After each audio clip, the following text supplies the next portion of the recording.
Buenos días, doctora. Buenos días, compañeros. Somos el grupo número uno y el día de hoy les hablaremos de la interpretación de rayos X pediátrico. Bueno, este es un método muy importante en la evaluación, diagnóstico, comprensión, seguimiento y anomalías pediátricas. Se utiliza mucho en lo que es en el ámbito intrahospitalario, pero también se utiliza mucho en lo que es la atención primaria de salud. Bueno, como vimos, nos sirve para lo que es el diagnóstico y para la atención primaria. Haremos hincapié el día de hoy en lo que es en la radiografía de tórax, la radiografía del sistema esquelético y la radiografía de la vía aérea superior. Entonces, para entender esto, primero el rayo X normal, le entenderemos primero lo que es la rotación, que va a valorar lo que es midiendo la distancia entre los cuerpos vertebrales, el extremo medial de las clavículas, así como los extremos anteriores de las costillas. La inspiración, donde contaremos los arcos costales anteriores hasta la cúpula diafragmática, que es anterior, y esta debe coincidir con el diafragma en el sexto arco costal anterior. Y por último, la penetración, que ya no es tan importante gracias a la rayo X digital. Bueno, entonces en el tórax normal entenderemos que el tórax del neonato es de morfología trapezoidal y de costillas horizontales, mientras que el tórax del niño mayor va adquiriendo lo que es un diámetro vertical mayor. Bueno, entonces para este haremos lo que es un análisis sistémico y primero lo que debemos saber son las siguientes estructuras, tales como que es la pared torácica, el diafragma, la pleura, la columna, la región paravertebral, la tráquea, los bronquios principales y segmentarios, el corazón, los vasos pulmonares y por último estudiaremos lo que es el parénquima pulmonar. Haremos un hincapié en lo que es el tímpano, que es un órgano meriostímico anterior que se visualiza en lo que es las rayos X de lactantes y niños menores de 2 años de vida. Entonces, para esto vamos a utilizar los siguientes signos, que vamos a verlo principalmente en lo que es la proyección anterior-posterior, que va a ser una densidad de partes blandas, que se va a proyectar a ambos lados del mediastino superior hasta el cuarto cartílago condrocostal aproximadamente. Los vasos pulmonares y los bronquios también pueden visualizarse a través de lo que es el timo, ayudando a diferenciarlo de masas y de neumonías. Por último, el timo también va a estar lo que es frecuente en lo que es el signo de la ola y también va a estar este presente en lo que es la radiografía lateral y nos va a ayudar a diferenciar lo que es una cardiomegalia. Y otro signo que nos puede ayudar a diferenciarlo es el signo del ilirio tapado. Infección respiratoria. La infección de las vías respiratorias supone la principal causa de utilización de lo que van a ser los servicios de salud. Hay que tener en cuenta que los virus constituyen la principal causa de infección pulmonar en lo que son los niños, especialmente en los menores de 5 años. Entre estos tenemos la infección pulmonar, la cual puede dar pasos a tres aspectos. Como primero, tenemos que el espacio aéreo periférico alvéolos, donde se produce el intercambio gaseoso, neumonía con consolidación segmentaria o lobar, cuyo origen suele ser bacteriano. Segundo, vías de conducción con reacción inflamatoria de bronquios y bronquiolos, ya que su origen suele ser viral, dando lugar a lo que es la bronquitis aguda y la bronquiolitis. Y como tercero tenemos que si se van a afectar ambos espacios, estamos ante lo que es una bronconeumonía, que puede ser tanto de origen viral o bacteriano. Papel de la radiología. Consiste en confirmar o excluir una infección pulmonar sospechada clínicamente, localizarla anatómicamente y valorar su progresión o la aparición de complicaciones en general. Todas las neumonías bacterianas y lo que son las infecciones víricas se aparecen macroscópicamente. El radiólogo al menos debe diferenciar si la enfermedad es de origen tanto viral o bacteriano y saber buscar algunos hallazgos que se verán a interpretar, dando agentes patógenos concretos que dan la causa. Infecciones virales. Se manifiestan como lo que son la bronquitis aguda, cuyo sustrato es la obstrucción inflamatoria de las vías respiratorias de conducción en niños menores de 2 años y como bronquitis aguda en niños mayores. Se ha dado a conocer que hasta un 50-80% de los casos se puede demostrar la infección por el virus respiratorio sincilial. Otros agentes son el virus para influencia, virus de la gripe y también tenemos el adenovirus. La infección da lugar a edema inflamatorio de lo que son las vías aéreas de conducción, con necrosis celular y gran producción de moco. Esta secuencia patológica puede explicar los hallazgos radiológicos. Entre estos tenemos engrosamiento peribronquial, dando lugar a densidades lineales, más en regiones paralineales. También tenemos áreas focales de opacidades bilaterales, atelestasias que van a estar acompañadas por tapones de moco, áreas de atrapamiento aéreo y también los derrames en consolidación que son raros. Neumonías por micoplasma. El micoplasma pneumoniae causa hasta el 30% de las neumonías de los niños mayores Este organismo no es una bacteria ni un virus. El curso clínico suele variar desde una enfermedad indolente con malestar, letargia y disnea, hasta una neumonía aguda con tos, fiebre y mialgias. Las manifestaciones radiológicas son similares a las producidas por los virus. El patrón más frecuente en el infiltrado pariliar, peribronquial, bilateral. En niños mayores y adolescentes es frecuente el infiltrado retículo nodular unilobular. Hay que considerar la infección por micoplasma siempre que tengan este patrón. Derrames pleurables infrecuentes y aumento de tamaño de los ganglios mediastinos.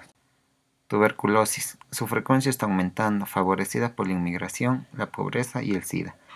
Tuberculosis primaria. Consolidación lobar segmentaria. Se disemina hacia los ganglios regionales y ipsilaterales. Debemos sospechar tuberculosis si aparece la enfermedad en el espacio aéreo junto a adenopatías biliares o derrame, y si el niño no presenta una enfermedad aguda. Con el desarrollo de resistencias aparecen involución de las reacciones inflamatorias parenquimatosas y calcificación ganglionar. Si la enfermedad progresa, podemos encontrar cavitación diseminada bronquial. La clínica será florida y la RX patológica bastante típica. Reacción secundaria es más frecuente en el adulto. La tuberculosis miliar por diseminación hematógena suele darse 2 meses después de la primera infección. Cursa con fiebre, astenia y afectación del estado general. En la RX aparece un patrón micronodular bilateral. El asma es la enfermedad crónica más frecuente de la infancia y la que genera mayor número de visitas a demanda en la consulta de pediatría de atención primaria. El asma no suele afectar a lactantes pequeños, aunque los niños que serán asmáticos sí tienen mayor frecuencia de bronquiolitis o infección virales del tracto respiratorio inferior de los 2 primeros años de vida. En los hallazgos radiológicos, ¿qué vamos a encontrar? Una hiperinsuflación, infiltrados pariliares peribronquiales, atelectaxia lobar o segmentaria que se malinterpreta como infección bacteriana. No suele haber más frecuencia de infecciones bacterianas, pero sí de infecciones virales y por micoplasma que pueden causar estragos en el pulmón del asmático y además exacerban el cuadro asmático. Las consolidaciones bacterianas son iguales que en el resto de los pacientes y no empeoran el asma. ¿Cuáles van a ser sus complicaciones? Va a ser un neumomediastino y un neumotórax. Evaluación de la vía aérea superior. La RX lateral es la piedra angular para el estudio de la vía aérea superior, como obstrucción nasal, hiperplasia de tejido linfoide, estridor, cuerpo extraño, epistaxis ronquera. En esta imagen de la región laringea se aprecia la forma de dedo del epiglotis, así como los finos repliegues arioepiglóticos. En la RX anteroposterior se aprecian los hombros subglóticos simétricos normales. Las estructuras anatómicas que debemos valorar son las fosas nasales, faringe y laringe. La RX lateral se debe hacer en inspiración con el cuello extendido, lo que entraña dificultades en niños pequeños no colaboradores. Es muy importante la valoración de tejidos blandos prevertebrales. Se deben comparar con el tamaño de los cuerpos vertebrales C2 y C3. Los tejidos blandos no deben ser mayores de 2/3 del tamaño de estas vértebras. La RX lateral de Kabum se realiza para valorar el tamaño de adenoides y amígdalas. Sin embargo, estas estructuras presentan un tamaño muy variable. Por tanto, el valor de la RX es muy relativo, ya que amígdalas y adenoides pueden ser grandes en niños sanos asintomáticos y raras veces proporcionan información adicional a la clínica. El aumento de tamaño adenoideo, para ser significativo, debe ocupar y es más casi obliterar la nasofaringe. El aumento de tamaño de la amígdala palatina puede producir una gran masa de tejido blando en la oro e hipofaringe. El aumento de tamaño de las amígdalas y adenoides es la causa más frecuente de obstrucción de la vía aérea superior asociada al sueño. Esta puede conducir a hipoxia crónica y, en casos mucho más graves, incluso a un coma pulmonar. Epiglotitis. Aunque no es una patología de atención primaria, cabe destacar que mediante la radiografía se logra apreciar el aumento de tamaño del epiglotis y los repliegues. Actualmente este cuadro es menos frecuente gracias a la inmunización contra hemófilos y neumococo. Krupp. En la RX lateral se aprecia el epiglotis y repliegues de tamaño normal y una estenosis subglótica que adopta una morfología de V invertida, perdiéndose los hombros subglóticos. Este cuadro se denomina Krupp.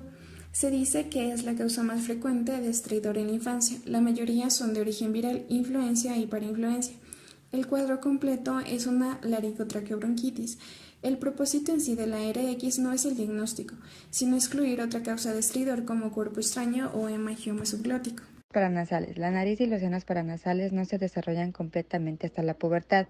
Las cavidades de los senos maxilares y celdillas etmoideales están presentes al momento del nacimiento y tienen un crecimiento paralelo que no se verán hasta los 3 y 6 meses de edad y alcanzan un tamaño adulto a los 10 y 12 años.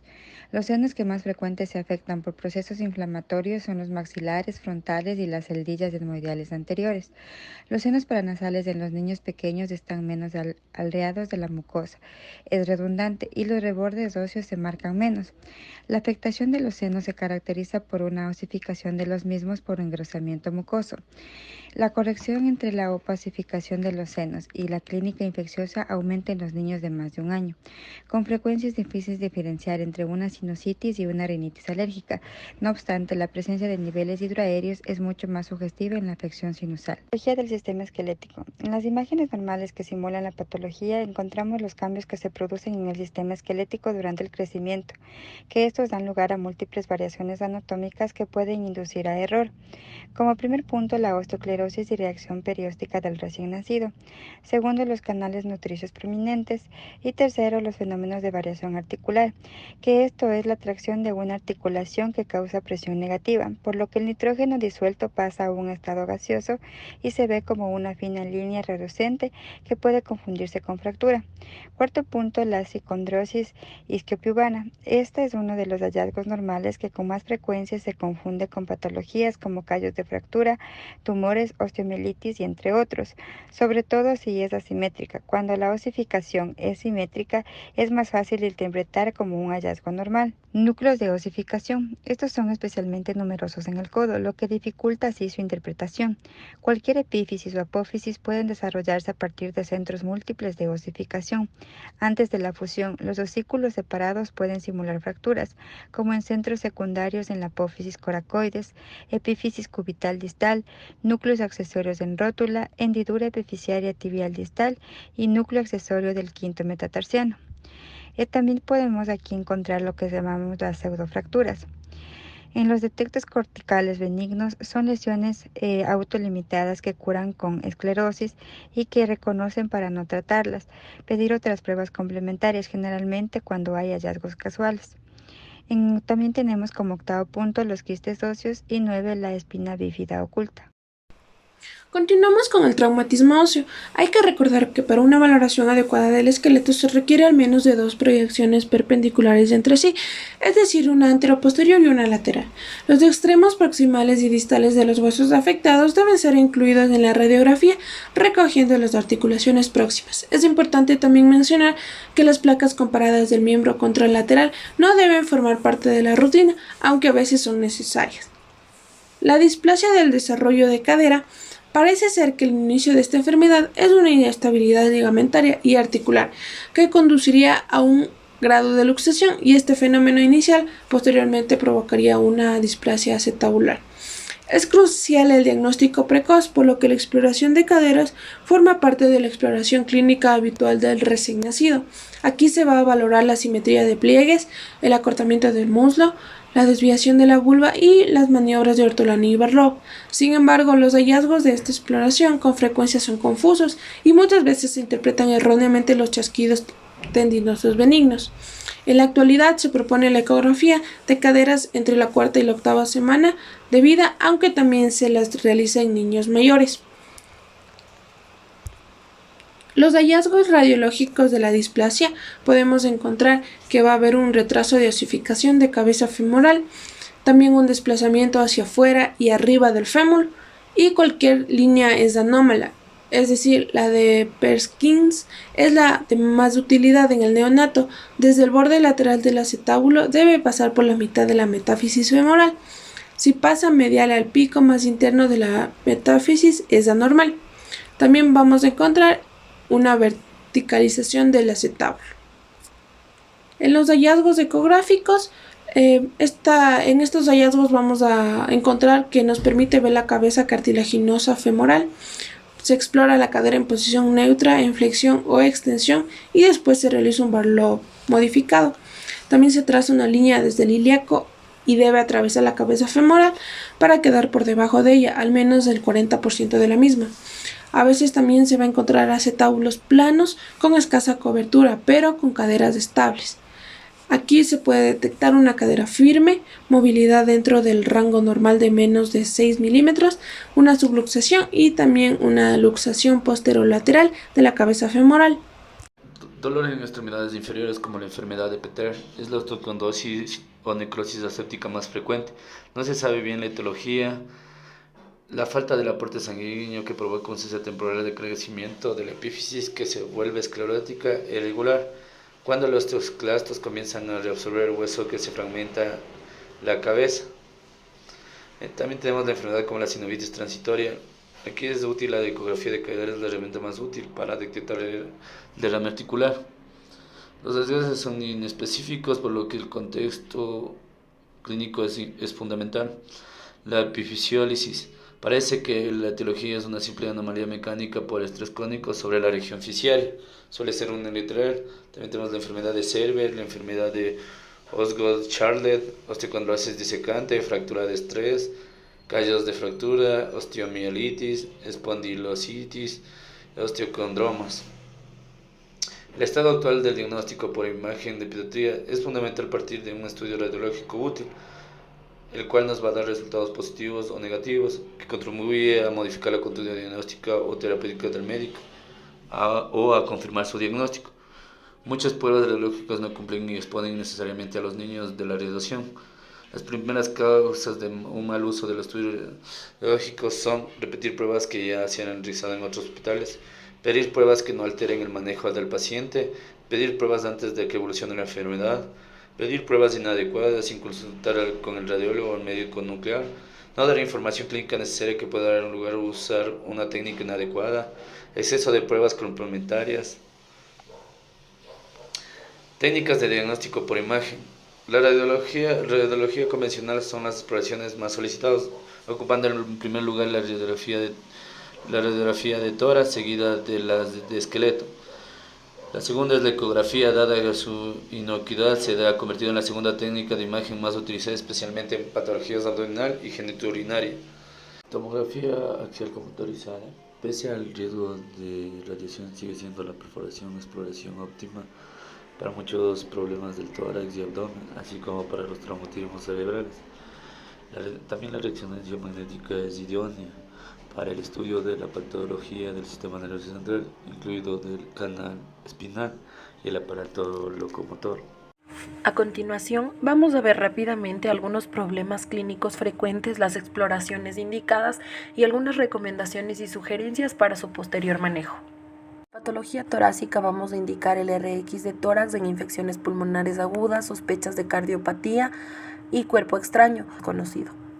En la patología digestiva y genitourinaria también se indica el RX simple de abdomen, sobre todo a la mayoría de niños que se encuentran hospitalizados, que acuden a urgencias con sospecha de masa abdominal, sospecha de obstrucción, invaginación o perforación, y a su vez también ante hematuria dolorosa.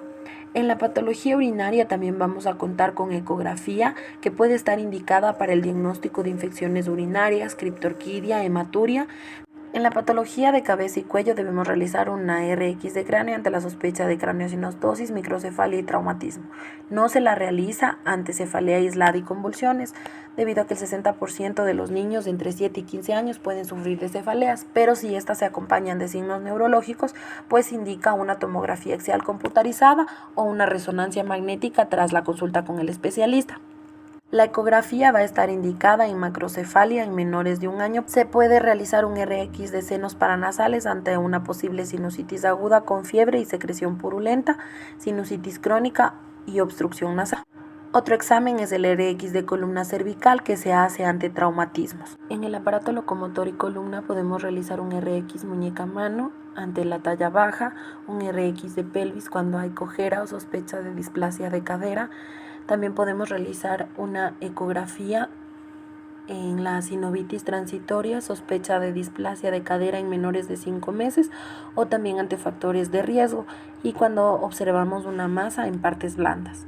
Muchísimas gracias por su atención. Esperamos que la información aquí expuesta sea de mucha utilidad para la práctica médica y nos oriente a escoger el mejor examen complementario para nuestros pacientes pediátricos.